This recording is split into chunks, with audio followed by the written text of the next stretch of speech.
আমাদের general curriculum কেন মোল্লারা ঠিক করবে? আমি যেটা বলতে চাই, আমার যে দায়িত্ব, যেটা নির্মূল কমিটি থেকে যে কাজটা, নির্বাচনের পরপরই আপনারা দেখবেন যে একটা মহা বিতর্ক তৈরি করা হয়েছিল মৌলবাদীদের তরফ থেকে আমাদের শিক্ষানীতি নিয়ে এবং শিক্ষা পাঠ্যক্রম নিয়ে, যে তৃতীয় লিঙ্গের যে স্বীকৃতি দেওয়া হয়েছে, শরীফের গল্প নিয়ে, তারপর আমাদের সম্প্রীতির জন্য যে নতুন চ্যাপ্টার একটা যুক্ত করা হয়েছে ধর্মের বইতে, তারা এটা নিয়ে প্রচণ্ড সমালোচনা করেছে, বলেছে এগুলো বাদ দিতে হবে। এবং আমাদের শিক্ষামন্ত্রীও ওই মোল্লাদের কয়েকটাকে নিয়ে, মাদ্রাসার টিচার, প্রিন্সিপাল, এদেরকে নিয়ে একটা কমিশন করে দিয়েছে যে ওরা রিভিউ করবে এটা মোল্লাদের দাবির ইস্যুতে।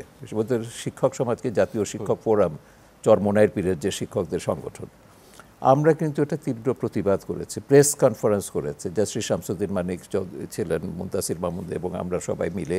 এবং আমরা বলেছি যে শিক্ষা কারিকুলাম যেটা হয়েছে, পাঠ্যক্রম যেটা হয়েছে, অতীতের যে কোনো পাঠ্যক্রমের চেয়ে এটা আধুনিক এবং প্রগতিশীল। এর কোনো নড়চড়, মোল্লাদের দাবির প্রেক্ষিতে কোনো রকম পরিবর্তন আমরা দেখতে চাই না। আর যে কমিশন যেটা করেছে, এই কমিশনও আমরা অ্যাকসেপ্ট করি না। আমরা আমাদের জেনারেল কারিকুলাম কেন মোল্লারা ঠিক করবে? এবং এরপর কিন্তু সেটা বন্ধ হয়েছে। ওরা বলেছিল যে কি পরিবর্তন করবে, এগুলো হয়নি। তো এইটাই হচ্ছে আমাদের ভূমিকা। যেমন এবার আমরা আমাদের 3 তারিখে, মে মাসের 3 তারিখের সম্মেলন হচ্ছে। সম্মেলন একটা মেজর এজেন্ডা আমরা নিয়েছি, জাতীয় সংখ্যালঘু কমিশনের ইস্যুটা। আমাদের দীর্ঘ আন্দোলনের কারণ সংখ্যালঘু তো, এটা তো বৈষম্য চলছে, ধর্মীয় সংখ্যালঘু বলুন, জাতিগত বলুন, লিঙ্গীয়, এগুলো কিন্তু বৈষম্য আছে আমাদের। মানবাধিকার কমিশন শোচনীয়ভাবে ব্যর্থ হয়েছে এগুলোকে অ্যাড্রেস করার ক্ষেত্রে। আমাদের দাবির কারণে 2018 সালের নির্বাচনী ইশতেহারে শেখ হাসিনার দল, যেটা আওয়ামী লীগ বলেছিল, তারা ক্ষমতায় গেলে জাতীয় সংখ্যালঘু কমিশন গঠন করবে, সংখ্যালঘু সুরক্ষা আইন প্রণয়ন করবে। সেটা 2018 সাল পেরিয়ে 23 সাল হয়ে গেছে, করেনি। এবারে ইশতেহারও তার সেটা আছে।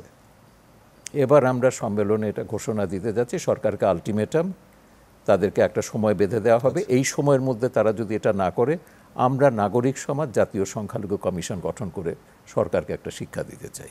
অর্থাৎ আপনাদের যে আমাদের কাজটা যেটা হচ্ছে, যেটা যে এখন বিরোধী দল যেটা করে, যেটা পার্লামেন্টারি ডেমোক্রেসিতে ব্রিটেন দেখবে, তাদের একটা শ্যাডো ক্যাবিনেট থাকে। হ্যাঁ, সরকার ফেল করছে, আমি কি করতাম?